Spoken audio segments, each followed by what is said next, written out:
वृक्ष के नीचे बैठकर के प्रभु आपका नाम स्मरण करूंगा और ब्रजवासियों के यहाँ से मधुकरी भिक्षा मांग मांग करके अपना पेट भरूंगा, लेकिन ब्रज में रह करके ही आपके चरणों में बैठ करके भजन करना चाहता हूं।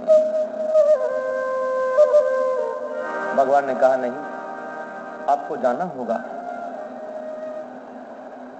तो इंद्र ने कहा प्रभु अगर मैं चला जाऊंगा और मुझे आपकी याद आएगी तो? बोले तो जब भी मुझे याद करेगा मैं तेरे सामने हाजिर हो जाऊंगा। कि याद आएगी तुमको कभी ना कभी, कृष्ण दर्शन तो देंगे कभी ना कभी।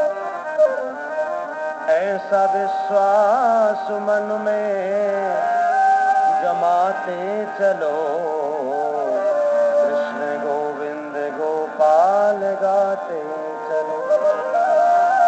आशा ही परमम सुखम नैराश्यम परमम दुखम। एक आशा सुख का कारण है और एक आशा दुख का कारण भी है। एक आशा हरि मिलन की है, ये सुख का कारण है। एक आशा संसार में सुख भोगने की है, ये दुख का कारण है।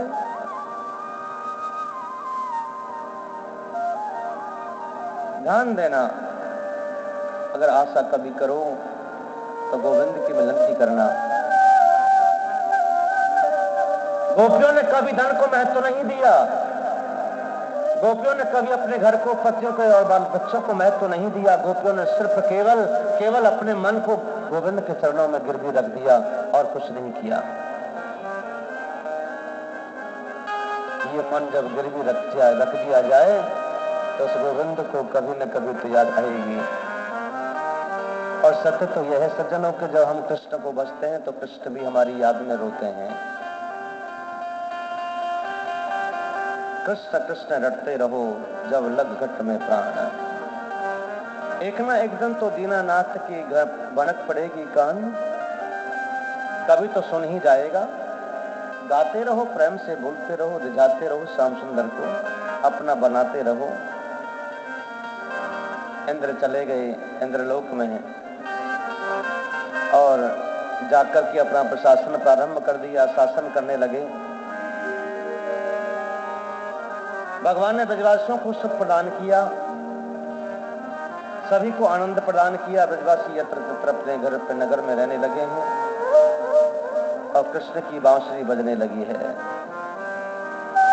नगर नगर में जाकर के गोपियों के घर के सामने जाकर के बांसुरी बजाते और गोपियों को जब सुनती तो ऐसा लगता था कि मानो कृष्ण हमारा नाम बांसुरी में लेकर के हमें बुला रहे हैं।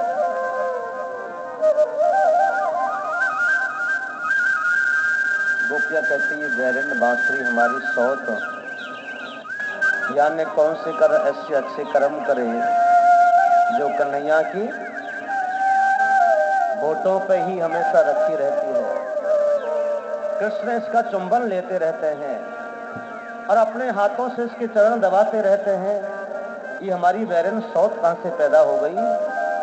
इतना चिढ़ती थी गोपियां बंसी से, लेकिन बंसी ने भी बड़ा तप किया है। बिना तप किए हुए बंसी कृष्ण के मुखार बिंदों की अधरों की प्रेमे नहीं हुई। जब तक ये शरीर तपेगा नहीं, तब तक कृष्ण के शरण में जाएगा नहीं। सोना जितना तपता है उतना ही चमकता है, ये ध्यान रखें। भक्ति जितनी बलवती हमारी होगी उतना ही कृष्ण के नजदीक हम चलते चले जाते हैं। देवताओं ने कामधेनु गाय को भेजा भगवान का अभिषेक करने के लिए। अपने अभिषेक से कृष्ण को तप्त किया कि ब्रह्म भूत प्रसन्नात्मा न शोचति न कांक्षति समः सर्वेषु भूतेषु मद भक्ति लभते पराम। भक्ति दो प्रकार की होती है, एक मद भक्ति होती है और एक अमल भक्ति होती है। तो संसार में तो ज्यादातर करते हैं मद भक्ति, अमल तो कोई करता ही नहीं है, किसका परिणाम क्या होगा। बस भगवान हमारी झोली भर दे, हमारी अलमारियों को भर दे, हमारी बैंक बैलेंस पूरा हो जाए बस। अब देखा नहीं क्या हुआ बैंक बैलेंस वालों का, घर में रखने वालों का, कितना धन छुपा के रखते हैं, पता लग गया। ऐसे ही भगवान के नाम का खजाना भी छुपाओ तो आनंद आएगा। जब संसार से जाने की बारी आएगी तो वो तुम्हारे काम आएगा। अब ये जो नोटबंदी हुआ था, इसमें तुम्हारे नोट क्या काम आए? 10-20 करोड़ ऐसे ही उड़ गए। जो जितना दे दे भाई दे दो, 10 लाख का चाहे हमें 2 लाख दे दो, लेकिन कुछ तो आएगा। वैसे ही जाएंगे, कूड़े में जाएंगे। वो तो नश्वर हो सकता है, लेकिन ये धन कृष्ण के नाम का कभी नश्वर नहीं हो सकता। ये तो दिन दिन बढ़ता जाएगा और दिन दिन ब्याज पर लगता जाएगा। जितना धन कमाते जाओगे, जमा करते जाओगे, उसका आपको इंटरेस्ट भी मिलता रहेगा। ऐसा नहीं है कि नहीं मिलेगा।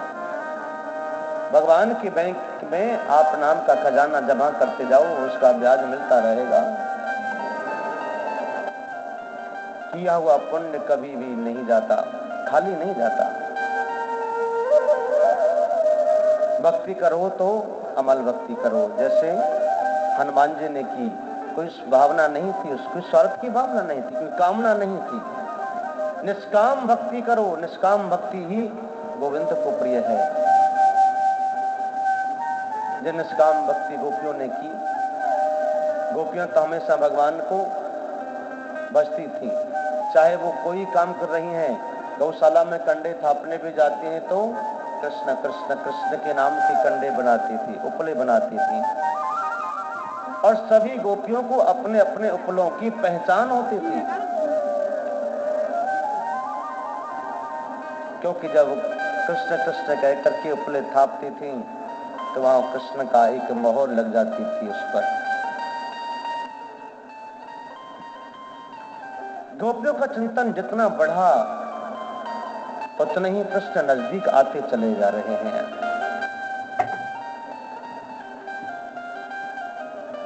एक बार भगवान ने सोचा कि गोपियों की तपस्या फलवती होती चली जा रही है, इन गोपियों का मैं परीक्षण करता हूं। तो भगवान ने शरद रात्रि की पूर्णिमा को, यमुना का किनारा है,